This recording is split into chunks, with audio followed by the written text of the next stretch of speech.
Dis papa, ils font quoi les sportifs quand ils sont pas sur le terrain ? Eh ben croyez-moi, quand votre fils vous pose cette question, ça fait réfléchir. Surtout quand on sait que pas mal d'entre eux jonglent avec un ou plusieurs jobs pour pouvoir joindre les deux bouts. Et j'ai réalisé que beaucoup d'entre nous se posent la même question. C'est pour ça qu'il y a quelques années, j'ai décidé de lancer le podcast Dans les vestiaires pour plonger dans cette double vie. Parce que derrière chaque athlète, il y a une histoire et parfois un autre métier. À peu près au même moment, j'ai rejoint ePlayer, un cabinet de recrutement spécialisé dans les recherches critiques. Alors moi, je suis recruteur tech et avec mon associé, on aide les entreprises à trouver les perles rares, mais on accompagne aussi les entités qui veulent définir ou redéfinir une politique de recrutement. Et je peux vous dire que des sportifs de haut niveau, croisés au gré de nos chasses de candidats, on en a vu un sacré paquet. Et oui, parce que, encore une fois, vivre de son sport n'est pas si facile quand on n'est pas installé au plus haut des podiums depuis des années. Et encore, comme une marque bien installée, il faut y rester et se réinventer sans cesse. Du coup, à travers les histoires inspirantes de mes invités, je vous propose de découvrir comment on peut répondre à nos enfants qui se demandent encore ce que font toute la journée ces sportifs de haut niveau. Parce que oui, entre sport et entrepreneuriat, il y a beaucoup de points communs. Et avec les JO de Paris qui approchent, c'était le moment de redonner vie à ce podcast. Alors restez après l'épisode, je vous donne tous les détails sur notre invité et je vous invite à aller voir la page sur le site vestiaire.org pour pouvoir le soutenir dans ses projets. Allez, c'est parti pour un nouvel épisode. Salut les sportifs, c'est Armano et je suis très heureux de vous recevoir pour un nouvel épisode du podcast Dans les vestiaires. Aujourd'hui, on va recevoir un athlète et ses 2 saisons de sport d'hiver. Mais il ne fait pas que ça dans la vie. Il arpente le manteau blanc, le manteau neigeux, mais il porte aussi la blouse blanche. On va revenir sur tout ça avec notre invité du jour. Je veux parler de David Tourangeau. Salut David. Salut. Bon, t'as vu, j'essaie de faire quelques blagues, j'essaie de mettre bien mes invités. Ça te va comme petite anecdote ? Je me sens très bien. Bon, nickel. Écoute, ce que je te propose, parce que je pense que tu le feras bien mieux que moi, ça va être de te présenter. Et juste avant, je voudrais quand même revenir rapidement sur ton palmarès. Cette année, en U23, enfin la dernière saison qui vient de s'écouler, tu es donc 2e de la Coupe de France de sprint. À Pyrénées 2000, tu es 3e de la Coupe de France de sprint à Méribel, tu es 6e des championnats de France relais mixte, tu prends une 10e place en Coupe de France sprint à l'Alpe d'Huez et au championnat de France sprint de Flaine.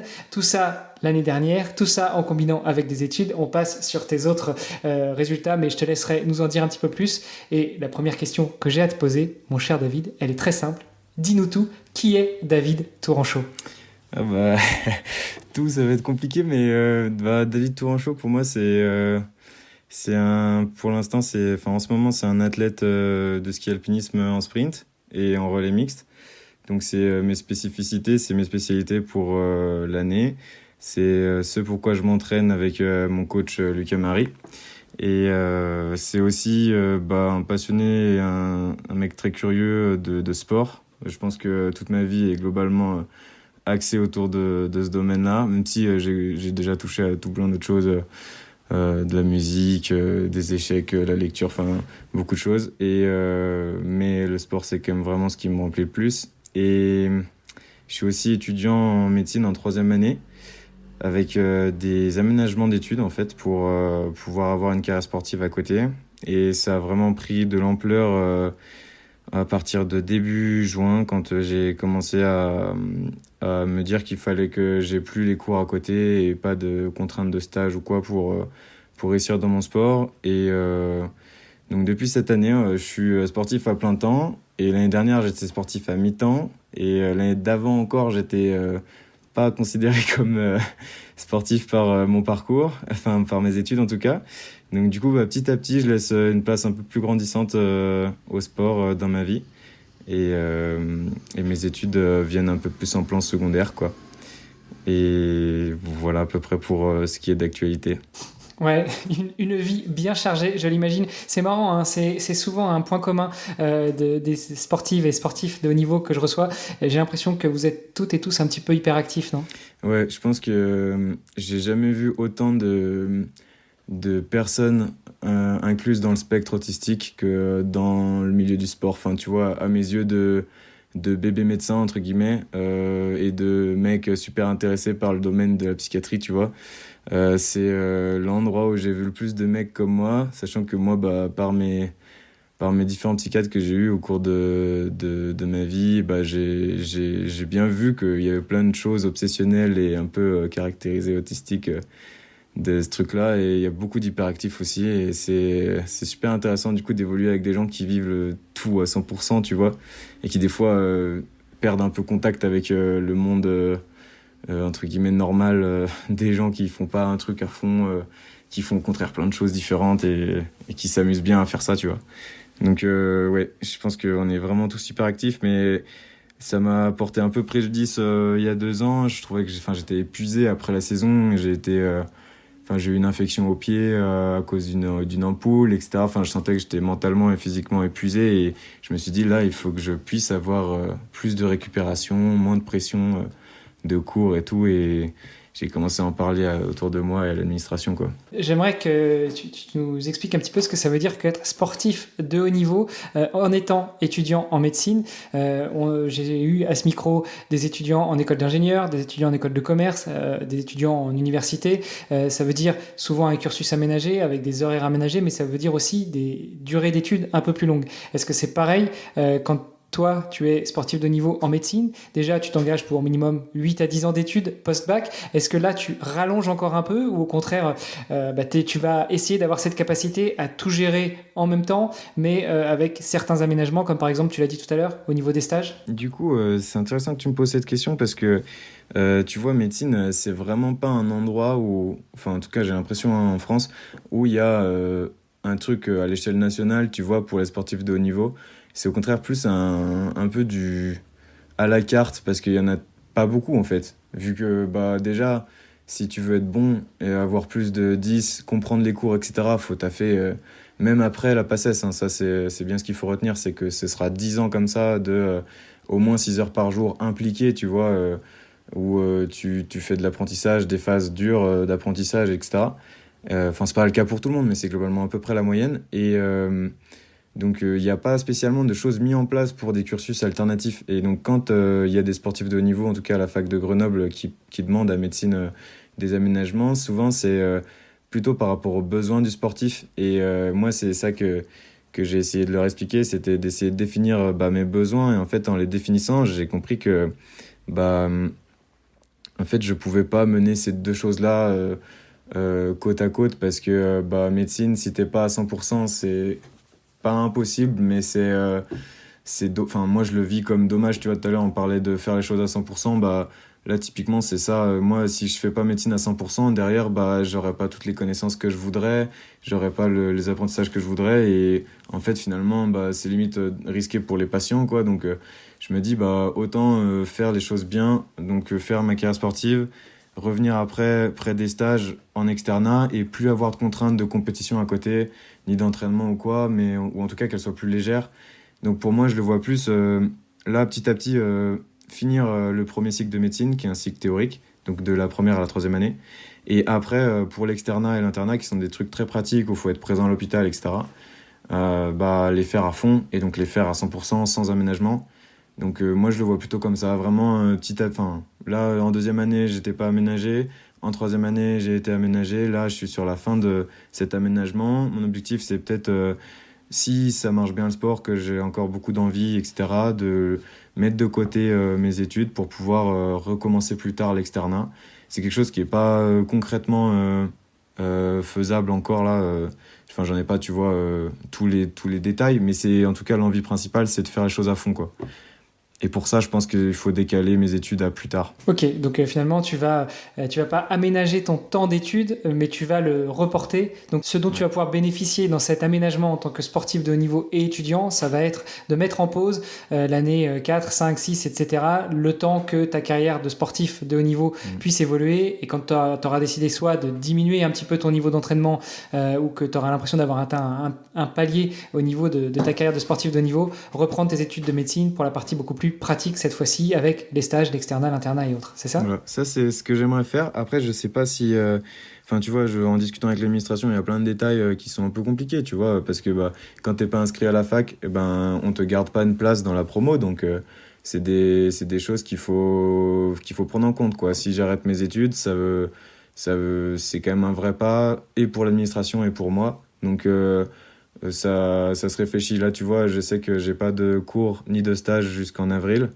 En avril, j'ai 6 semaines de stage qui clôturent mon premier cycle de médecine. Et à ce moment-là, je me poserai ces questions-là, tu vois. Mais pour l'instant, j'ai plus des idées, des envies, que des trucs réellement concrets, que tu vois, je pourrais te dire, l'administration est d'accord avec ça. Là, tu vois, limite, je flippe parce que je me dis, mais là, si l'administration, elle entend ce genre de truc, elle va péter un câble, quoi. Mais non, mais là.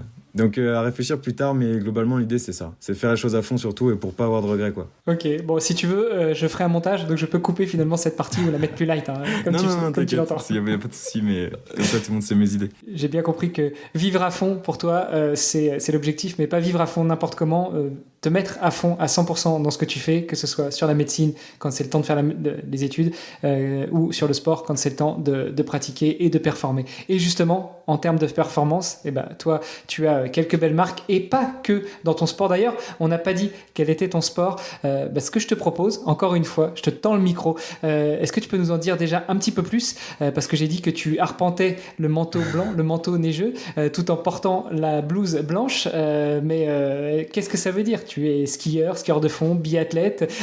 Qu'est-ce que tu pratiques comme sport? Alors, moi, je pratique le ski alpinisme, qui est un sport encore pas très connu, qui est un peu un sport de niche, qui va être prochainement au JO en 2026. Et donc le ski alpinisme, en fait, c'est, pour ceux qui connaissent pas, c'est du ski de montagne où l'on monte avec la force physique dans la neige et dans la poudreuse, etc., en hors-piste, avec ce qu'on appelle des pots de phoque, donc des sortes de pots anti-recul sous les skis, que l'on enlève une fois qu'on est en haut, arrivé là au point où on veut aller, pour pouvoir descendre ensuite. Donc c'est une sorte de mixte entre une sorte de ski de fond classique à la montée, avec une chaussure qui a du débattement et une fixation qui nous tient au ski, mais que sur l'avant de la chaussure, donc qui nous permet d'avoir un pas plutôt léger et comme si c'était de la marche, mais attaché à un ski, c'est marrant. Et à la descente, ça ressemble strictement au ski alpin, parce que du coup, une des parties de la fixation peut se mettre, peut pivoter en fait, et devenir du coup et accueillir la chaussure, et permettre de descendre des choses en hors-piste ou sur piste. Et donc du coup, il y a 2 phases, il y a vraiment la montée et la descente. Et au sein de mon sport, du coup, qui peut être pratiqué à la base quand même plus pour la découverte de super paysages, vraiment être en montagne, être à l'extérieur, etc. C'est quelque chose qui est vraiment beaucoup fait par les trailers l'hiver, le ski alpi, donc le ski alpinisme, et ce qui est aussi appelé ski de randonnée pour les amateurs en fait qui en font pas en compétition ou qui veulent juste se balader. Et donc dans le ski alpi, il y a 4 épreuves en compétition qui comportent différentes spécificités en fait, en fonction de ce qu'on recherche aussi. C'est-à-dire qu'il y a des épreuves plus d'endurance longue avec plusieurs montées, plusieurs descentes, tout ça balisé. Donc c'est pas toi qui fais ta trace, la trace est déjà tracée par des bénévoles, et les zones de manipulation, par exemple, pour enlever les pots de phoque, ou on peut aussi mettre les skis sur le sac lors de portage. Et ben tout ça c'est réglementé, et donc ça en fait enlève un petit peu la partie sauvage du ski alpinisme, mais c'est aussi l'objectif d'une compétition, c'est de pouvoir avoir des choses qui se mesurent, etc. Donc il y a des épreuves d'endurance là-dedans, donc de la longue distance, qui s'appellent des épreuves individuelles. On l'appelle juste comme ça. Il y a des épreuves de longue distance par équipe, qui peuvent aussi être sur plusieurs jours, comme la Pyramenta. Je pense que c'est la course la plus connue de l'ensemble du circuit de ski alpinisme. Et il y a des épreuves plus courtes de sprint et de relais, qui elles sont plus sur du 3 minutes pour le sprint et 10 minutes pour le relais, qui comportent pour le sprint une montée avec une descente, et pour le relais 2 montées et 2 descentes, et qui bien sûr on peut faire en boucle à 2. Et voilà, donc c'est à peu près ça. Et il y en a aussi une qui est strictement que de la montée, qui s'appelle la Vertical Race, et qui est donc juste une mass start du début à la fin de la montée. Tout le monde, donc c'est le premier arrivé, quoi. Il n'y a plus de question de technicité, descente ou quoi, c'est vraiment juste la caisse pure. Et voilà, c'est à peu près 5 épreuves là, je pense que j'en ai pas oublié. Et voilà, c'est comme ça que ça structure. Ok, ouais, c'est super intéressant. C'est marrant comment dire, cette dichotomie qu'il peut y avoir entre le court et le long, donc le sprint et l'endurance. Ça me fait un peu penser aussi bien au trail, mais aussi parfois au triathlon, où finalement le triathlon c'est un sport qui évolue avec plusieurs disciplines à l'intérieur. Ça reste du triathlon, mais tu as du triathlon en sprint, tu as du courte distance, du distance olympique, et puis après tu peux monter jusque longue distance, Ironman. Maintenant tu as même des championnats de DK Ironman, de multiples d'Ironman. Quand tu dis que les courses d'endurance, qu'elles soient en individuel ou en relais, peuvent durer même plusieurs jours, la Pyramenta est un bon exemple. C'est vrai que il y a une certaine dichotomie là-dedans. Comment est-ce que toi tu te spécialises et comment tu te prépares finalement pour aborder ces différentes épreuves? Alors, je vais répondre à ta question et j'apporte une petite précision juste avant. C'est que la Pyramenta, c'est une course sur 4 jours, mais qui est par étapes. Donc, c'est pas comme un ultra très très long. C'est tous les jours environ 2500 de dénivelé positif et 30 km de ski. Et donc, avec des parcours différents. Et un classement tous les jours, donc c'est des choses par étape. Donc je sais pas si t'avais compris ça comme ça, mais voilà, je voulais juste le dire. Et moi, j'aborde du coup toutes ces différences, je les aborde un peu avec un œil aussi assez sportif. C'est que je suis en train de voir aussi, comme tout le monde, que c'est des efforts qui sont tellement différents que c'est pas le même gars ni le même morphotype qui va gagner une épreuve longue. D'une épreuve de vertical race, tu vois, où ça va durer 30 minutes, ça va être explosif, mais c'est très très, c'est comme un gros seuil, ou d'une épreuve de sprint où là, bah, c'est carrément lactique sur 3 minutes, ou d'une épreuve de relais où c'est extrêmement technique parce qu'il va y avoir au total 6 ou 7 fois des manipulations, que ça soit de ski sur le sac, de ski au pied, de mise et de démise et de dévsage de peau sous les skis. Et donc, il y a beaucoup de zones de manip et tout ça. Et donc, ça, c'est un truc qui est très technique. Donc, moi, je l'aborde plus avec l'idée que là, c'est un peu le tournant de notre sport parce qu'il va être au JO, il va être spécifié. Il faut prendre le train de la discipline un peu dans laquelle tu veux aller. Tu peux pas... Enfin, si tu veux gagner, tu peux pas tout faire, je pense.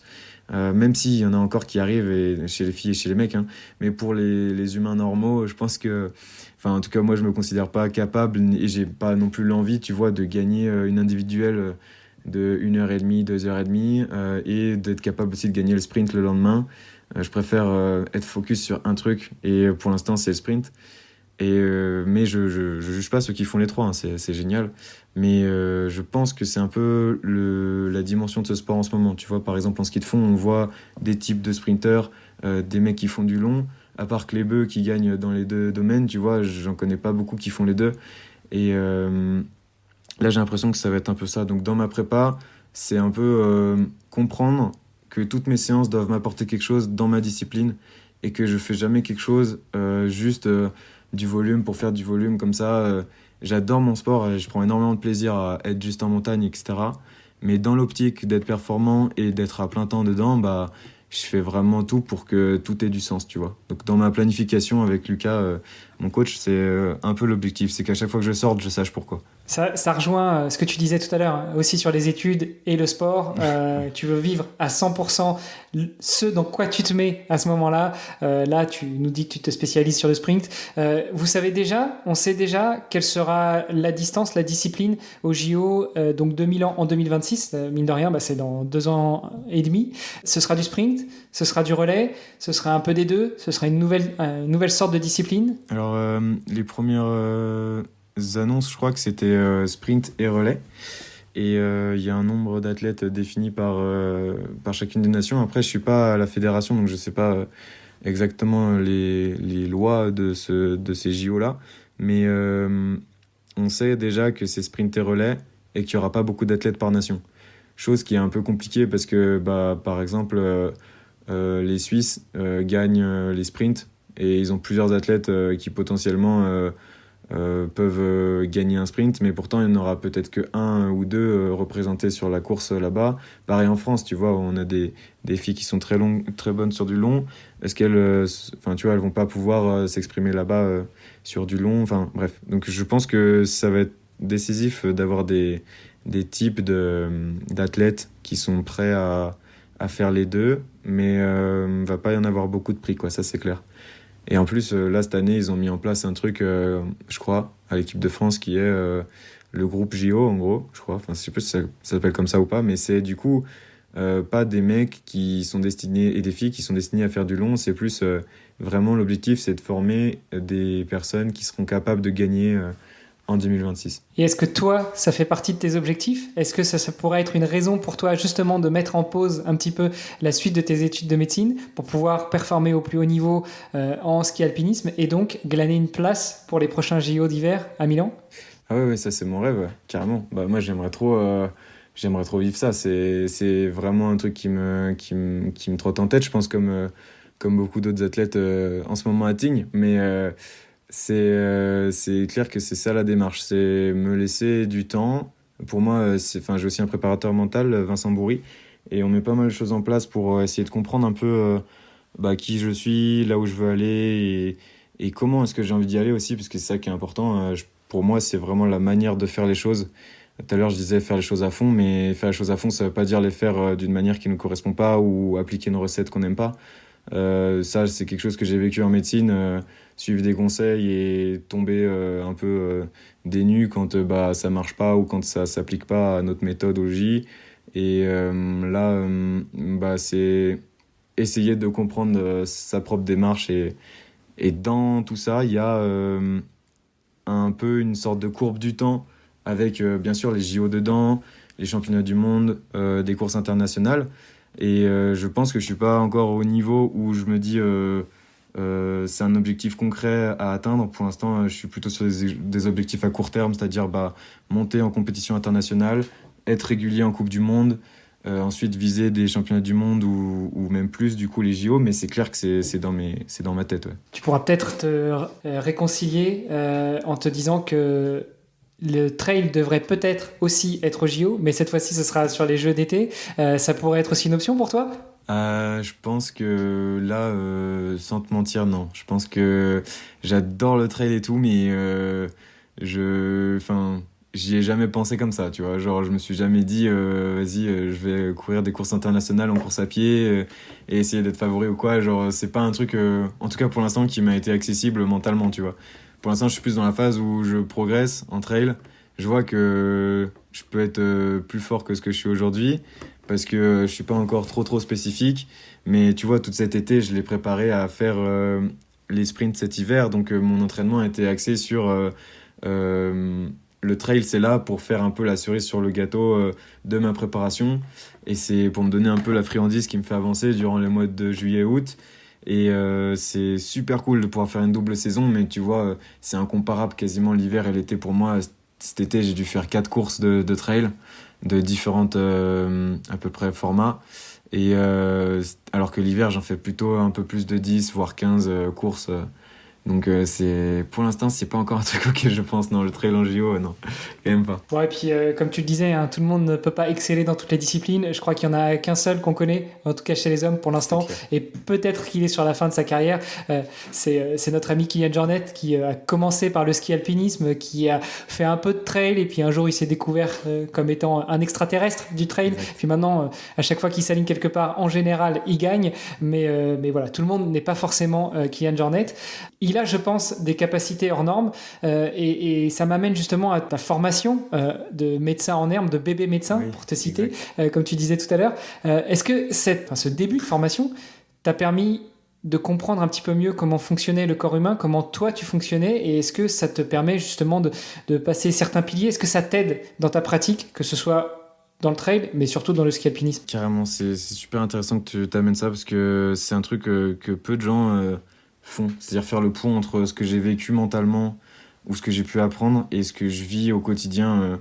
C'est bizarre, hein, mais il y a plein de gens qui font pas du tout le lien, et alors que moi je le fais tous les jours, quoi.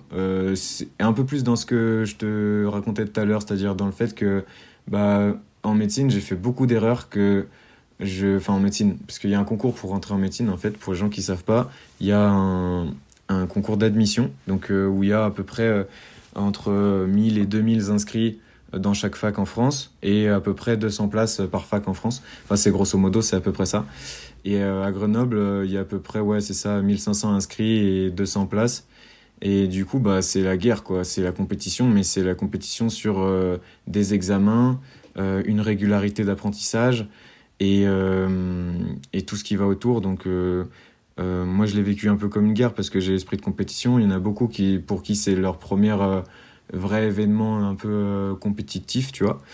Parce qu'ils n'ont pas vécu ça au lycée ou quoi, alors que bah, moi, j'avais fait un sport-études, donc j'ai appliqué un peu tout ce que je connaissais de mon sport-études à médecine et ça n'a pas spécialement marché tout de suite parce que ce qui marchait c'était la rigueur, c'était cool d'avoir un programme etc d'apprentissage mais j'avais aucune notion de ce que j'étais en train de faire, j'arrivais pas à apprendre et j'étais pas cultivé tu vois dans le fait d'apprendre. Aujourd'hui tu me demanderais de faire une prog en sport, j'aurais quand même des grosses bases pour expliquer à quelqu'un comment il faut qu'il fasse pour construire un projet solide. Quand je suis arrivé en médecine, je savais vraiment pas faire. Et du coup, ça a été un an j'ai essayé d'apprendre à me connaître dans ce domaine-là qui est l'apprentissage. Et j'ai raté médecine la première année. Et donc j'ai doublé. Et la deuxième année, ça a été vraiment un plaisir de...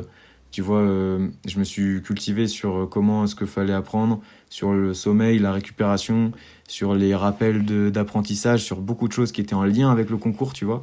Et en fait, en faisant ça, ça m'a appris à me dire, mais la meilleure méthode, c'est celle qui vient de l'acteur du projet, en fait. C'est pas celle que le prof va dire ou celle que t'as entendue parce que le gars, il a réussi médecine ou quoi. En fait, la méthode qui marche pour toi, c'est la tienne. C'est pas une recette que t'appliques.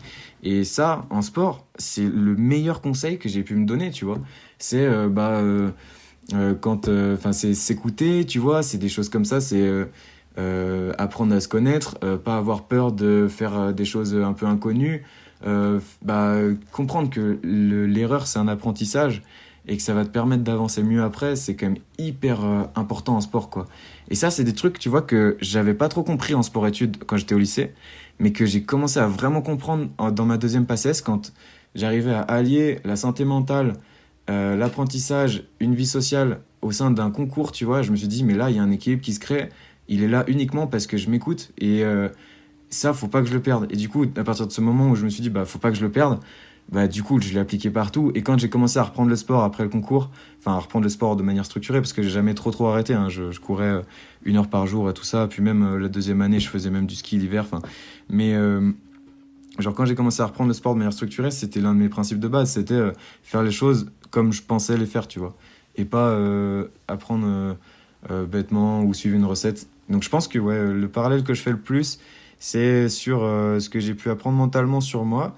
Et bien sûr, il y a toutes les connaissances en anatomie, en aussi c'est la compréhension des maladies, tu vois aussi, genre comprendre que le corps humain, c'est un équilibre, c'est pas un état fixe, que c'est bah t'es tout le temps en train de lutter contre des virus et des bactéries, ce qui fait que t'es malade, c'est quand t'arrives plus à tout gérer dans ton corps et que comprendre aussi que le mental est super impliqué sur ton physique. Ça, c'est pas spécialement des choses qui sont dans les cours, mais globalement, oui, c'est clair que je fais tout le temps des parallèles entre ce que j'ai appris, ma formation et ce que je vis dans le sport, c'est clair. Écoute, c'est super inspirant ce que tu nous rapportes. Et puis, j'imagine en plus que pour ton entraîneur, pour ton prep mental, j'imagine qu'il y a d'autres personnes aussi qui font partie de ta team et on pourra en parler. Ça doit être un vrai plaisir de parler avec quelqu'un qui comprend aussi les tenants, les aboutissants, cette histoire d'équilibre dans le corps et puis aussi l'anatomie. Enfin, je veux dire, moi, j'ai eu beau courir beaucoup pendant longtemps, jusqu'à ce que je sois blessé au psoas, j'avais absolument aucune idée de où était le psoas. Toi, quand tu as une douleur, quand il y a quelque chose que tu sens qui ne tourne pas rond, qui est mal huilé, une douleur qui apparaît, tu vas savoir expliquer ça à ton équipe, à ceux qui t'entourent, à ton médecin, ton kiné ou autre. Et ça doit être aussi un plus, un avantage compétitif pour toi. Bah ouais, je dirais que je sais pas si c'est compétitif, mais c'est un truc qui est super plaisant à vivre parce que du coup, ça met un peu, tu sais, des fois, t'as des relations où c'est trop déséquilibré entre les connaissances de l'un et les connaissances de l'autre, tu vois. Et typiquement, c'est quand t'as quelqu'un qui est pas soignant ou quoi, qui va chez le médecin. Des fois, il y a un écart énorme entre ce que le médecin dit et ce que le gars comprend, tu vois. Et genre là, bah, dans la relation entraîneur-entraîné, que ça soit avec Vincent en prep mentale ou avec Lucas en prep physique et juste dans la planification et la prep technique, bah, c'est super intéressant parce que du coup, Même des fois, bah, ça peut mettre un peu la pression en face, tu vois. Mais je vois qu'on peut avoir des niveaux de discussion qui sont super poussés et moi, ça me rassure, tu vois. Genre, ça me permet, c'est aussi un peu pour ça que les études de médecine, ça me plaisait, mais ça me permet de comprendre dans l'entièreté, tu vois, dans toute la démarche, le corps humain, ma prépa, pourquoi tel effort, la différence entre anaérobie, alactique, anaérobie lactique, aérobie, etc. C'est des choses qui me passionnent pas non plus au max, tu vois, mais qui sont là, qui sont intéressantes pour moi et que je pourrais expliquer, même si avant, je pense que je l'expliquais mieux que ça quand j'étais en PACES parce que j'avais tous les schémas dans ma tête. Mais maintenant, c'est quand même quelque chose, des notions que j'ai en tête et dont je me sers. Et surtout, ce que ça apporte le plus pour moi, c'est que c'est de la curiosité aussi. Et ce que me rapportent Vincent et Lucas, c'est que bah, je mets beaucoup d'implication justement, que ce soit dans mes retours par rapport à ce qu'on fait. Et je mets beaucoup aussi d'implication parce que je peux mettre des mots dessus, tu vois. Et ça, c'est un truc que je néglige pas, tu vois, dans ma pratique. C'est clair que tout ce vocabulaire et toute cette compréhension, elle m'aide à être compétitif envers moi-même et à avoir un bon dialogue avec eux, quoi. Je te propose qu'on revienne un petit peu sur une image un peu plus globale, sur la big picture, et savoir un petit peu ce que ça représente, le sport pour toi. Quand est-ce que tu as commencé à comprendre ce que c'était que le sport? Quand est-ce que tu as commencé à pratiquer? Est-ce que tu as été initié par les proches, la famille, les amis, à l'école? Tu nous as dit que tu avais fait sport-études au lycée, donc tu étais déjà sportif avant. Enfin, explique-nous un petit peu ce que ça représente pour toi, le mot sport. Wow. Pour moi, le mot sport, c'est d'abord. Pour moi, le mot sport, c'est d'abord. Enfin, souvent, je dis ça, mais c'est la beauté, tu vois. Parce que quand j'étais petit, j'adorais le sport parce que je trouvais que. Enfin, je ressentais quand je faisais un mouvement au foot ou quand je faisais une passe ou qu'il y avait des déplacements. Et je sais pas, c'était comme si. Genre, je ressentais intérieurement que ce qu'on faisait ou en termes d'équipe ou que ce que j'arrivais à produire individuellement sur une passe, un tir ou une tête, j'en sais rien, c'était quelque chose qui me plaisait et qui était fait dans la perfection quand j'y arrivais, tu vois. Mais du coup, je travaillais pour arriver à la perfection. Et donc, pour moi, le sport, c'était l'atteinte, tu vois, d'une image et d'un objectif. Et que ça soit une passe ou un travail d'équipe, une victoire ou quoi. Et moi, donc, comment j'ai commencé le sport, du coup, c'est un peu là où je voulais en venir, c'est bah, via le foot. J'ai fait énormément de foot quand j'étais petit et j'avais une cage chez moi et je pense sincèrement que je faisais autant d'heures qu'aujourd'hui de foot que je fais de ski. Enfin, je sais pas combien d'heures je passais d'heures par jour à tirer dans la cage en bois, tu vois, mais surtout je faisais pas des tirs comme ça, genre j'avais vraiment des idées de ce que je voulais faire et j'étais tout le temps en train de penser à ce que je voulais produire, tu vois, dans l'équipe ou quand je m'entraînais tout seul. Et donc ça, j'étais petit, entre 6 et 11 ans. Et en parallèle de ça, c'était marrant, ça faisait un peu, tu vois, un duo de sport. J'avais le foot d'un côté que je pratiquais absolument tout le temps parce qu'on habitait à Lyon, et enfin à côté de Lyon, à Méribel. Et c'était du coup dans un sport, dans un club à un sud foot là. Et donc il y avait beaucoup, beaucoup d'enfants, il y avait beaucoup de compétitivité aussi, alors qu'on était jeunes. Et on se déplaçait souvent. Et en parallèle, pendant les vacances d'hiver, j'avais la chance d'aller bah, dans les sports de montagne parce que mon père adorait la montagne et faisait du ski de rando. Et en montagne, j'adorais la glisse en ski alpin. Et ça rejoignait un peu, tu vois, les belles frappes ou les super mouvements en foot ou les dribbles, etc. C'est-à-dire atteindre un état de flow ultime où tu réalises exactement le mouvement que tu veux et la direction que tu veux. Et sentir la glisse, c'était vraiment quelque chose que j'ai eu tout petit. J'ai été très tôt sur des skis en ski alpin. Et donc, du coup, quand j'étais petit, ma formation sportive, entre guillemets, jusqu'à mes 11 ans, c'était ça. C'était environ 6 à 8 semaines de ski par an, je pense, en ESF. Donc, j'ai très vite obtenu le niveau de compétition, là. Mais j'étais pas compétitif en club, j'étais juste dans les trucs de compétition en ESF. Et j'étais le plus petit à chaque fois, pendant 3 ans de suite, je pense. Et à côté, je faisais le foot quand je revenais à Lyon. Et c'était comme ça que je voyais le sport. Donc pour moi, le sport, c'est vraiment le partage, tu vois, dans une équipe. Mais c'est aussi l'atteinte du flow, quoi. Du flow, c'est-à-dire bah, la vie, ça a aucun sens. Mais des fois, quand tu produis un mouvement comme tu le souhaites ou que tu arrives à voir de la beauté dans ce que tu produis, là, ça prend sens, tu vois. Et voilà. Donc moi, je pense que c'était plutôt ça. Wow, j'adore cette définition du flow et surtout le flow, c'est quelque chose que j'aborde beaucoup plus sur mon autre podcast qui s'appelle Devenir triathlète, que j'ai pas encore abordé sur le podcast dans les vestiaires, mais ça me fait plaisir que t'en parles, tu vois, parce que je trouve que c'est le genre de sensation qui est un peu indescriptible. On est sur un état de conscience modifié, on n'est pas vraiment sur de l'hypnose, mais on est dans un état où on se sent tellement bien, on se sent tellement porté. C'est juste exceptionnel. Bah, bref. Ouais. Puis c'est rare en fait. C'est ça qui est aussi dingue, c'est que moi, tu vois, il y a plein de gens en sport dont je me sens pas proche, mentalement ou socialement, etc. Mais on peut en parler de ça, tu vois. On peut en parler de la compétition, de la sensation, de ce qui a fait que t'as pris telle ou telle décision pendant la course, etc. Et en fait, tu parles juste d'un moment que t'as vécu à 100%. Et j'avais vu une stat, c'est que dans une journée, t'as 45 minutes environ où t'es réellement dans le moment présent, tu vois. Et avec le sport, ça tend à augmenter, tu vois. Et bon, après, il y a aussi d'autres choses, hein. Il y a la méditation, il y a plein de choses. Mais moi, c'était sport parce que j'étais actif. Enfin, j'arrivais pas à être passif, en tout cas. Et donc, ouais, jusqu'à 11 ans, c'était comme ça que je vivais un peu le kiff, quoi. Tu vois, sur les 45 minutes, cet été, j'ai traversé la France en courant. Et pendant 29 jours, donc sur 29 jours, j'ai couru pendant 26 jours. On a pris 3 jours de pause. Wow. Et pendant 26 jours, j'ai eu l'impression d'être pendant 26 jours dans une sensation de flow. Du matin, quand je mettais les baskets et que je partais pour courir, jusqu'au soir, quand j'arrêtais l'étape du jour, j'ai eu l'impression d'être totalement ailleurs, dans un autre monde, dans un autre état. Et par contre, le problème, c'est la redescente. Dès que tu as atteint ton objectif, donc moi je suis parti de Dunkerque, je suis arrivé à Menton, et 2 jours après, là tu prends la redescente et alors je sais pas ce que ça fait quand tu prends un shoot de drogue ou autre, mais j'imagine que ça doit faire le même genre d'effet.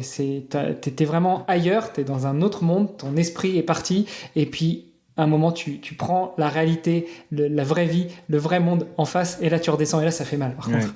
Ouais, je suis assez d'accord.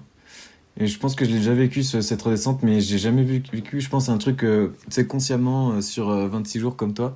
Mais ça a dû être incroyable comme moment. C'était juste exceptionnel. Et puis, j'ai eu la chance de partager certains moments avec des proches, avec la famille. On en parlait tout à l'heure en off. Je te conseillais d'aller écouter le podcast Let's Trade Podcast de Nicolas Guilleneuf. Toute la communauté qui gravit autour de ce podcast était juste exceptionnelle. Il y a des gens qui m'ont retrouvé sur le parcours. Il y a des gens qui ont partagé des moments, qui ont partagé des étapes avec moi.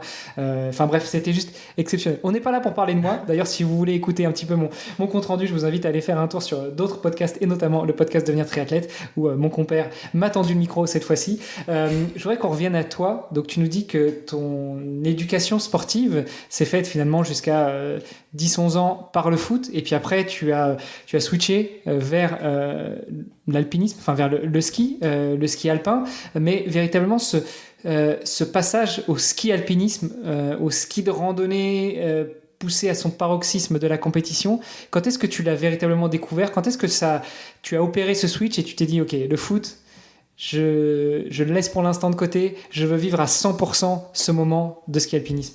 Je dirais que ça s'est fait...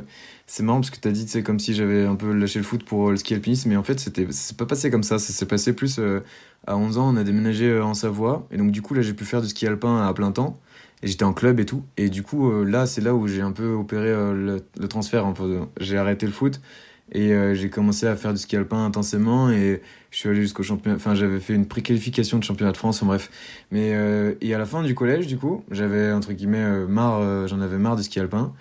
J'avais un peu tout, enfin j'avais considéré que j'avais tout vu ce que je voulais. Pareil en foot, j'avais pas de motivation particulière à essayer d'y revenir ou quoi. Et on allait tous l'année d'après être au lycée. Donc du coup, je me suis dit mais moi je suis fan je commençais à être fan de Kylian Jornet et d'Anton Krupika et je matais tellement de Kylian Quest sur YouTube, enfin des vidéos en 240p de Salomon de l'époque là en 2013 en gros. Et je kiffais tellement ce qu'il faisait que je me suis dit mais ça serait génial d'avoir un sport études et tout. Et sauf que comme j'avais pas donc je connaissais le ski de rando via mon père, j'en faisais un petit peu depuis 2 ans, mais j'avais jamais fait trop de compètes. Et j'en avais fait une compète un peu de campagne, enfin un relais nocturne, là c'était super bien. Mais c'était pas un truc d'un circuit national ou quoi, c'était vraiment une compète comme ça. Et c'est là que je me suis dit, bah écoute, limite, tu pourrais essayer de faire un dossier pour un sport-études là-dessus, quoi. Et donc, en même temps, à côté, j'avais envie de faire médecine. Donc, je me suis dit, bah faudrait que je leur propose de me laisser faire un bac S, d'intégrer la classe sport-études, et sans avoir de backup j'ai déjà fait des compétitions dedans, de leur dire, vous me laissez 3 ans pour faire de la montagne, faire du ski en compétition, et acquérir un niveau pour faire médecin secouriste en montagne, tu vois. Et en fait, ça, j'ai monté ce projet un peu avec mes parents parce que je leur ai fait part de mes difficultés, tu vois. C'est-à-dire, bah, les difficultés bah, j'ai pas déjà fait beaucoup de compétitions en ski de rando. Et donc, quand je suis arrivé en seconde, je me suis retrouvé avec des athlètes de haut niveau dans leur sport, en ski de fond, il y avait quoi d'autre? Il y avait en athlétisme aussi. Il y avait aussi des danseurs et des musiciens. On était une classe de 30 et en fait, moi, je commençais mon parcours en ski de rando. Donc, je pense que c'est là que ça a vraiment opéré le switch où je me suis dit, OK, en fait, c'est ça que je veux faire. Je voyais des mecs et des meufs super impliqués dans ce qu'ils faisaient, passionnés de ouf. Moi, je commençais à l'être dans un truc et j'ai foncé dedans, quoi. Et c'était un peu comme ça que ça s'est fait. Et après, il y a eu médecine, c'était un peu une autre histoire. Après le lycée, et après, il y a eu un deuxième switch un peu quand là, j'ai commencé à me dire, bah là, j'ai envie de faire du sprint et du relais et c'est ça que je veux faire. Et je vais me laisser du temps pour le faire, etc. Tu vois. Oh, c'est dingue cette détermination et ce courage, ce culot que tu as eu aussi de contacter l'administration du lycée et de leur proposer ce projet. C'est impressionnant. C'est super inspirant, je trouve. C'était bizarre à mettre en place parce que du coup, quand je suis arrivé dans la classe et que j'avais été pris, bah, j'étais surpris. Mais surtout, j'étais avec des mecs et des meufs qui étaient monstrueux. Et moi, je m'en suis pas trop rendu compte sur le coup, mais c'était grave, tu sais, le truc de l'imposteur, un peu mais attends, mais là, vous avez un bus qui vient vous récupérer à la sortie du lycée. Moi, j'ai pas encore d'entraîneur, tu vois. Je commençais à comprendre ce que c'était que les sports d'endurance et tout. Enfin, c'était vraiment le début pour moi du délire, quoi. Je savais descendre, je savais ce que c'était que la montagne. J'en avais fait beaucoup avec mon père, que ce soit en ski de rando ou en alpinisme, ou avec le CAF jeune. J'étais dans un groupe jeune CAF au collège, pardon. Et ça m'avait appris à apprendre la montagne, etc. Mais je savais pas ce que c'était que le sport structuré, tu vois. Et en fait, quand je l'ai vu, je me suis dit, c'est génial, je veux faire ça, quoi. Eh ben écoute, j'espère que tu inspireras les jeunes auditrices et les jeunes auditeurs qui écouteront ça, ou même leurs parents qui ont des enfants qui se posent la question. Faites-leur écouter cet épisode, s'il vous plaît. Écoutez-le, réécoutez-le, refaites-le, écoutez plusieurs fois à vos enfants, à vos cousins, à vos nièces, aux petits-enfants aussi, n'hésitez pas. Et puis, j'imagine que tu es accessible, David, on peut te contacter via les différents réseaux sociaux. Donc, s'il y a des gens qui ont des questions, que ce soit pour eux ou pour leurs enfants, qu'ils n'hésitent pas soit à nous contacter et nous, on fera passer, soit à te contacter directement. Ben merci, n'hésitez pas. Écoute, on a défini avec toi ce que c'était que pour toi le sport. Je voudrais qu'on passe sur l'autre versant du sport, le sport de haut niveau. Si je ne m'abuse, pendant la saison 2018-2019, tu as été listé sur les listes ministérielles des sportifs de haut niveau, donc tu as eu ce statut de sportif de haut niveau, tu ne l'as plus maintenant. Déjà, pour toi, qu'est-ce que c'est que le sport de haut niveau versus le sport pour les amateurs au sens noble du terme, j'entends? C'est compliqué. Je pense que j'adore cette question parce que je me la pose souvent, tu vois. En mode, tu vois, des fois, il faut se présenter et je suis en mode, je suis sportif de haut niveau en ski alpinisme. Et aujourd'hui, j'arrive à le dire parce que je suis à plein temps dedans.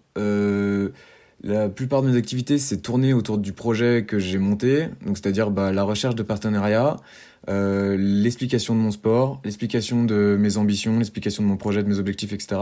Et donc, tu vois, dire sportif de haut niveau, ça me choque pas parce que c'est vrai, entre guillemets, tu vois. Genre, dans le haut niveau, parce que c'est plus qu'un passe-temps, c'est ma vie. Et en fait, j'avais eu une discussion avec un ami qui m'avait pas mal éclairé sur ce sujet. Et mon ami, c'est Manolin Voluet. Et en fait, il avait fait du ski de fond à très haut niveau après le lycée. Et on discutait de, mais à quel moment, en fait, tu passes du sport à sport de haut niveau? Et on s'était dit que c'était quand, en fait, à la base, enfin, je t'explique la démarche. En fait, on s'est dit, les gens, ils vont dans un sport à la base, quand t'es enfant ou même juste dans la vie, parce qu'il y a un truc de kiff. Donc, en gros, c'est comme si t'étais dans une atmosphère et que t'allais dans un cadre, c'est-à-dire le cadre de ton sport, pour y jouer quelque chose. Donc tu vois, c'est pour ça qu'on dit des joueurs de foot, des joueurs de choses, etc. Ou même des compétiteurs dans un truc, mais tu dis pas cet humain, il a été fait pour faire du foot, tu vois. Genre, c'est un choix que tu fais à la base. Et à la base, tu fais un choix d'aller dans le sport, dans ce cadre-là, tu vois. Et en fait, je pense que le sport devient un sport de haut niveau quand ce cadre dans lequel tu allais à la base, eh ben, il te sert de support. C'est-à-dire que c'est plus un truc vers lequel tu vas, c'est un truc qui te nourrit, tu vois. C'est plus je vais à l'entraînement voir les copains et en fait, ça m'amène à faire une carrière de football. C'est je fais du foot parce qu'il faut que je gagne de l'argent, il faut que mes sponsors continuent de me sponsoriser, il faut que... Et en fait, tu vois que la démarche, elle est inverse, j'ai l'impression. Et je pense que c'est ça, le sport de haut niveau, c'est quand il y a un moment où c'est plus toi qui vas vers le sport pour le nourrir, mais c'est un peu... T'es dedans et t'es un joueur à part entière, et c'est pas que tu peux plus sortir du cadre, mais c'est que t'en dépends tellement qu'en fait tu restes dedans, tu vois.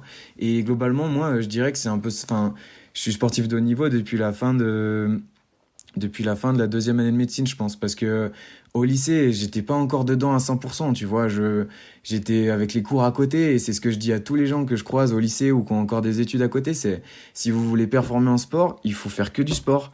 Et c'est mon point de vue. Il y a plein de gens qui disent que c'est pas vrai, et je les soutiens de ouf parce que il y a plein de gens qui font un double projet et ça marche, etc.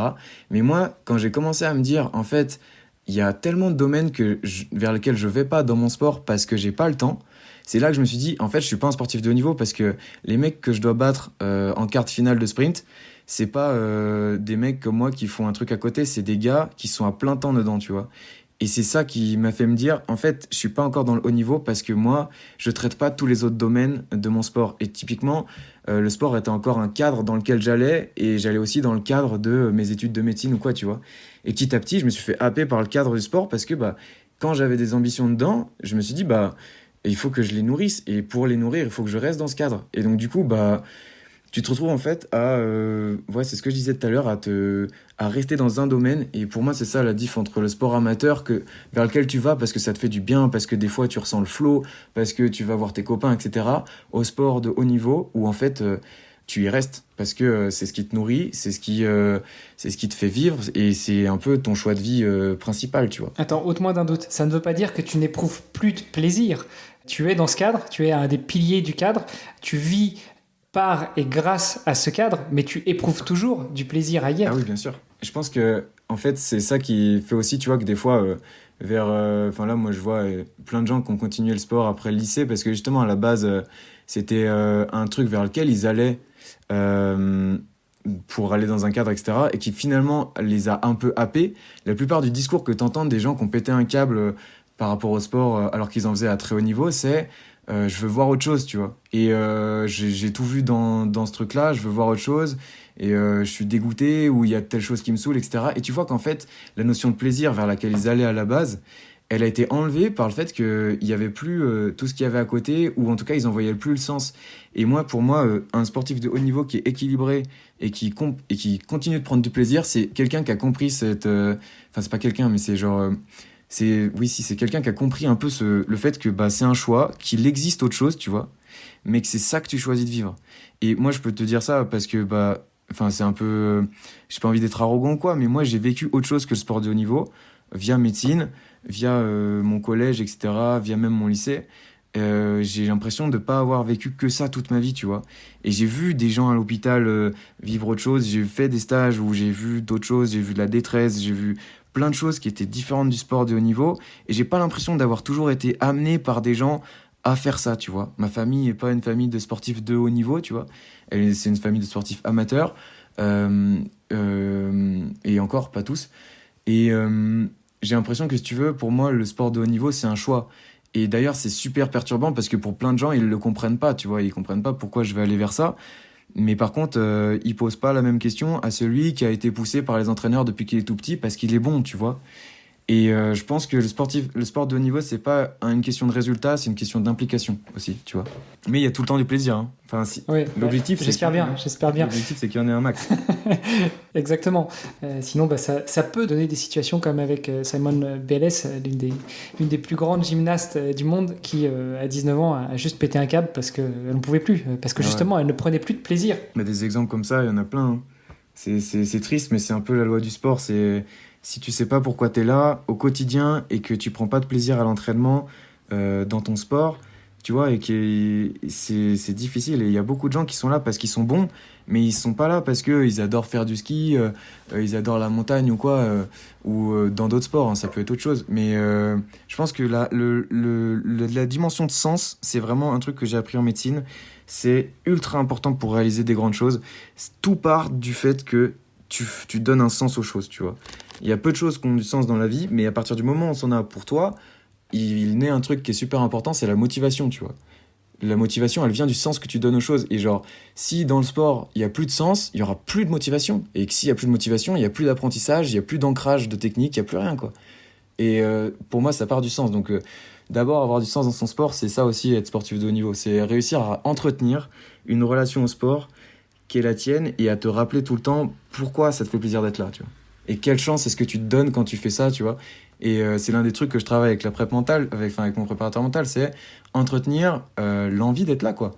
Et pas dans un sens malsain de se donner des raisons, mais se rappeler les raisons de pourquoi je suis là aussi, tu vois. Et ça, c'est important, je pense. Le feu sacré, c'est pareil en amour. Et pourtant, on ne se pose pas forcément les mêmes questions sur d'autres pans de la vie, notamment dans la relation amoureuse. Tu nous disais que maintenant, tu te consacres à 100% pour le sport, et c'est pour ça aussi que tu te définis comme un sportif de haut niveau, que dans ce temps que tu consacres pour le sport, il y a les entraînements, il y a évidemment la récupération, le repos, parce qu'on a souvent tendance à le laisser de côté, mais déjà ça fait partie de l'entraînement, et puis ça demande aussi beaucoup de temps, beaucoup d'implication. Et il y a aussi la recherche de partenaires, de sponsors. Du coup, et c'est un peu l'essence même de ce podcast, est-ce que tu peux briser quelques tabous avec nous raconter un petit peu comment est-ce que tu finances ta carrière, comment est-ce que tu vis de et par ton sport? Bah là, ça c'est un truc qui est particulier parce que du coup, bah en fait c'est un énorme privilège souvent le sport, je pense surtout au début quand t'as pas de sponsor ou quand t'as pas de partenaire, souvent c'est ta famille qui paye en fait. Et donc moi en ce moment, mon objectif c'est de faire en sorte que dans cette dimension de sport de haut niveau et c'est mon projet, je suis déjà quand même, je suis plus au lycée ou quoi, enfin je considère pas que mes parents doivent subvenir à mes besoins toute ma vie, tu vois. Et genre mon objectif c'est d'essayer de faire en sorte que ils aient, donc ma famille, le moins à payer possible par rapport à mon sport, sachant que le sport te permet pas tout le temps d'avoir un boulot. Donc c'est à dire que je sais que tu vois, je connais plein de meufs et de mecs qui ont un travail l'été en refuge ou quoi, mais ça empiète un peu du coup sur leur entraînement, hein, j'imagine. Mais moi c'est quelque chose que j'ai pas fait et que je compte pas faire, tu vois, parce que je trouve que c'est pas possible de faire les deux. Mais du coup dans ma recherche de partenaires, l'objectif c'est trouver des personnes et des entreprises que ça intéresserait de créer un partenariat. Et c'est vraiment différent d'un sponsoring. C'est créer une expérience humaine, c'est-à-dire rencontrer des gens que ça intéresse. Et ces personnes... attends, je vais reprendre ma phrase. En gros, ces personnes, ça les intéresse, ton image ou ce que tu peux apporter et pour leur entreprise. Et c'est un domaine que je suis en train de découvrir un peu en ce moment avec le fait que je sois à plein temps. C'est que en fait, quand tu es à plein temps dans un truc, tu es auto-entrepreneur souvent, sauf si tu es employé. Et donc, dans le sport, essayer de construire une sorte d'auto-entreprise autour de ton projet qui intéresse d'autres gens et qui peuvent profiter de ce mouvement que tu crées pour valoriser des valeurs dans leur entreprise, pour avoir une intervention dans leur entreprise à propos de la compétition, par exemple, tu vois, parce que c'est quand même quelque chose que j'ai énormément vécu, que ce soit dans mes études ou dans mon sport, ou juste tout simplement un truc sympa, humain, une sortie, tu vois, avec des chefs d'entreprise. Enfin, des fois, c'est quand même le luxe de pouvoir être avec quelqu'un dehors qui t'explique quelque chose, qui est sûrement son quotidien, mais tu vois, qui te partage, tu vois, quelque chose. Et ça, c'est important pour des gens qui sont sous pression, qui ont des employés. Donc voilà, c'est un domaine que je suis en train de découvrir un petit peu. C'est comment faire un win-win, tu vois, entre le partenaire et le sportif que je suis. Et du coup, par ce biais, essayer d'en vivre, tu vois. Donc pour l'instant, c'est pas tabou du tout. J'essaie de trouver des personnes, que ce soit des particuliers ou des entreprises, que ça intéresserait que je sois un moyen à leur projet aussi, parce que eux, ils vont obligatoirement aussi être un moyen à mon projet, mais l'objectif c'est que ça soit pas que ça, quoi. Et que ça soit dans les deux sens, que ça soit profitable, que ça soit un bon moment, quoi. Et que ça soit un truc honnête et pas juste un truc d'image, de sport basique, tu vois. Et en ce moment, bah, du coup, là, j'ai eu un peu mon premier mécène, du coup, qui est Christophe Raja de CR Conseil. Et du coup, bah, c'est sympa parce que lui, qui a fait une reconversion, etc., et qui maintenant est courtier en prêt immobilier, il peut me parler, tu vois, justement des changements qu'il a pu opérer, de ce que c'est que l'auto-entrepreneuriat pour lui, des relations qu'il faut avoir pour créer bah, justement tout ce dont je parlais, le mouvement et les événements surtout. Et du coup, je dirais qu'en ce moment, bah, je progresse. Écoute, on sent bien toutes les valeurs et toute l'humanité qu'il y a dans ton discours. Et puis, bah, nous, au sein du podcast Dans les Vestiaires, on va essayer de t'aider aussi. Donc, chères auditrices, chers auditeurs, si vous voulez soutenir David dans son projet, et vous l'aurez compris, David veut s'inscrire aussi dans un projet humain, dans une relation win-win, et ben, vous pouvez aller faire un tour sur vestiaire.org/David. Et puis, comme ça, vous pourrez en savoir plus sur lui et éventuellement contribuer à la collecte de fonds qu'on lance pour David. Écoute, tout ça, c'est super intéressant. Tu te fixes quoi comme objectif pour la suite? On a compris, 2026, t'aimerais être au départ des Jeux Olympiques en ski alpinisme. Ces Jeux Olympiques qui auront lieu à Milan, en plus, donc pas très loin. Mais d'ici là, quels sont tes objectifs à 3 ans pour pouvoir obtenir cette qualification et prendre ce départ olympique? Ouais. Et ben pour moi, il y a trois types d'objectifs pour l'instant. C'est comme ça qu'en tout cas, je l'ai présenté à mon préparateur mental et à mon préparateur physique Lucas, parce que je les ai réunis pour leur parler de mes objectifs et je vais vous en parler comme je leur en ai parlé. C'est que il y a les objectifs à court terme, donc pour cette saison, et les objectifs à moyen terme que je peux pas encore définir, et les objectifs à long terme. Donc les objectifs à court terme, ils vont définir ceux à moyen terme, mais tous, ils s'inscrivent dans l'objectif à long terme. Et l'objectif à long terme, c'est être champion du monde de sprint. Et l'objectif à court terme, c'est réussir à essayer à être sélectionné en Coupe du Monde. Donc ça sera le 9 décembre 2023 au championnat de France de sprint. Donc il y a les sélections. Moi, je veux être là-bas, prendre un maximum de plaisir et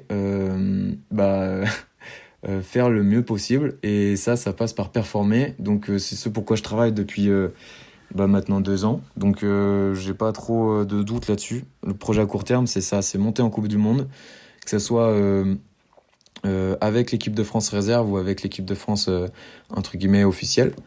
Et maintenant, les objectifs à moyen terme, c'est être régulier sur les Coupes du Monde. Et ça sera défini par cette sélection.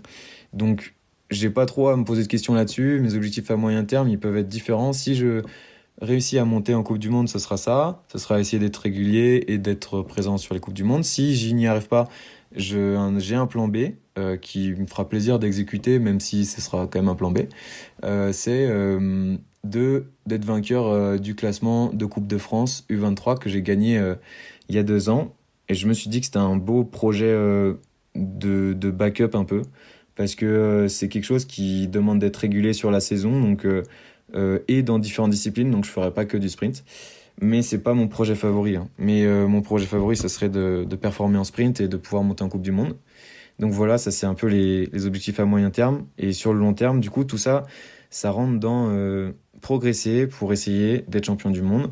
Et surtout, m'écouter un max. Et parce que j'ai pas envie de faire du milieu où je suis, ou en tout cas où je réside, tu vois, un endroit qui m'apporte pas satisfaction.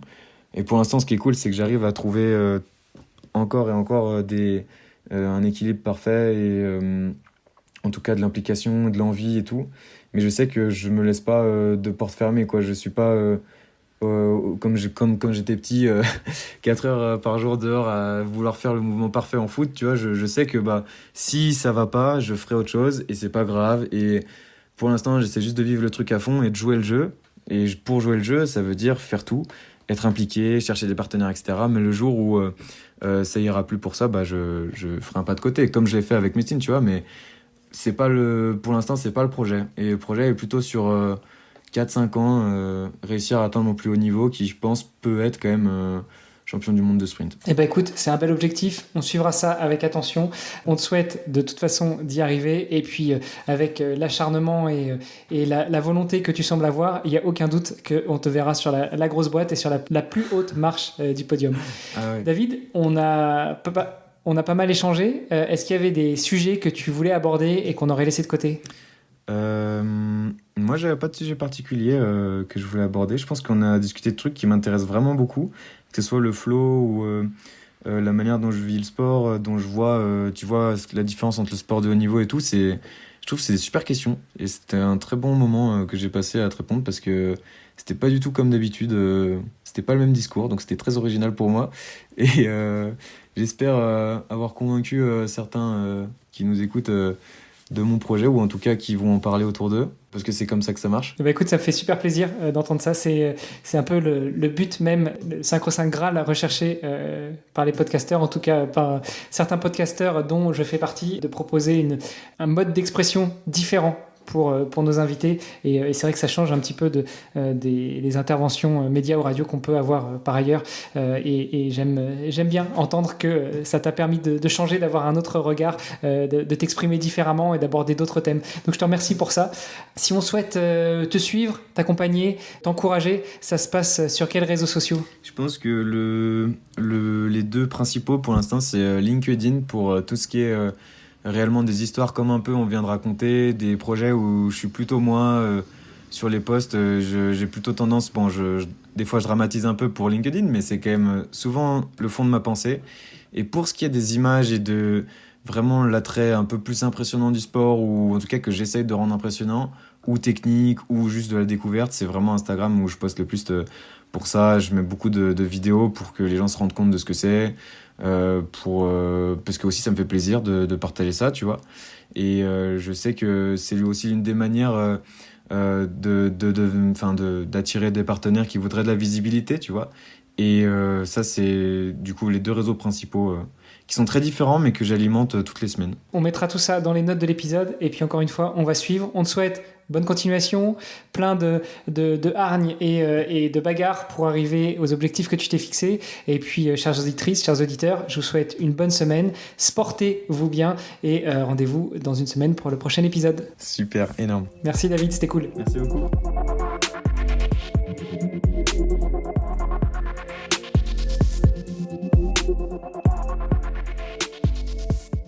Derrière chaque médaille, chaque record, chaque victoire, il y a une histoire et j'espère que vous avez apprécié celle de David Touranchot que vous venez d'entendre. Venez nous raconter tout ça sur les réseaux sociaux du podcast, tous les liens sont dans les notes de l'épisode.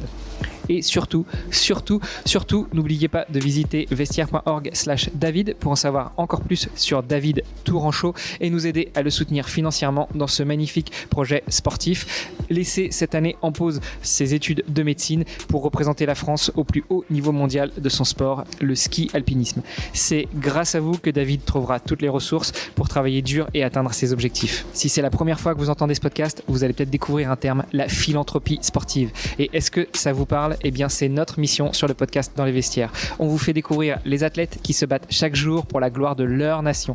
Mais ils ont besoin de vous. Et comme pour David, chaque soutien compte. Et on est totalement transparent. Vous versez 1 euro, on reverse 1 euro aux athlètes. David cherche toujours à financer sa saison, comme c'est le cas pour beaucoup des invités du podcast. Alors visitez notre site vestiaire.org pour les soutenir et partager cet épisode au maximum et faire découvrir les combats de ces guerriers. Rejoignez-nous dans cette magnifique aventure sportive unique. Sportez-vous bien, entraînez-vous bien, prenez soin de vous et on se retrouve dans le prochain épisode du podcast Dans les Vestiaires. Salut les sportifs!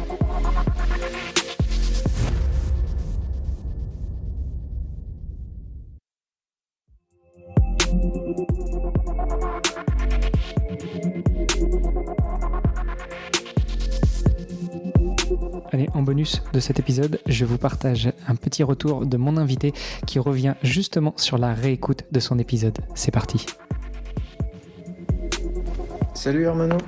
Je viens de finir d'écouter le podcast. Je crois pas que j'ai de choses à modifier. Je suis super content d'avoir fait ce podcast parce que c'est vraiment un rappel, tu vois. Genre là, typiquement, cette saison, j'ai dû faire mon plan B dont je parle dans le podcast, etc. Et tu sais, même juste au quotidien, des fois, c'est dur de se rappeler un peu sa philosophie et tout. Et genre là, je sais que, au moins, je réécoute ce podcast et je sais à peu près toutes mes valeurs et tout ce qui m'a amené ici, tu vois. Genre, c'est ce que je me suis dit, genre, au-delà de combien de personnes ça va pouvoir intéresser, parce que je me dis quand même, tu vois, c'est long en soi.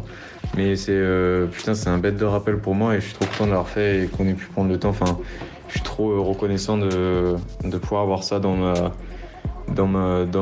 téléchargement dans mon téléphone, quoi. Je trouve que c'est trop un bon rappel et je suis super content que je sais que ma famille va l'écouter en entier et qu'ils puissent découvrir cette partie de moi aussi, tu vois, qui est super professionnelle. Ça me fait plaisir parce que c'était les premiers à pas trop comprendre, tu vois, pourquoi je laissais médecine un peu de côté et tout. Et là, ça me fait quelque chose. Je suis quand même super fier d'en être arrivé là et tout et de l'entendre, tu vois, c'est encore plus, encore plus fort. Puis surtout que c'est ce que je dis à la fin, mais genre les questions que tu poses, elles sont dans ma philosophie sportive, tu vois. C'est absolument pas des questions de quelqu'un qui aurait pas vécu la moitié des émotions du sport, tu vois. Et donc ouais, je trouve que c'est un putain de travail et merci beaucoup. Et j'ai rien à spécialement modifier. Je pense que certaines parties peuvent intéresser plus que d'autres et tout ça, mais je laisserai les gens plus ou moins kiffer, tu vois. C'est pas trop à moi de décider, mais sinon l'entièreté du truc est super bien. Enfin, moi je trouve, j'ai bien aimé l'écouter, tu vois. Ça m'a rappelé un bon moment en tout cas. J'espère que toi aussi ça t'a rappelé un bon moment. Voilà. Bon, moi je te dis une bonne journée et puis profite bien de ta semaine.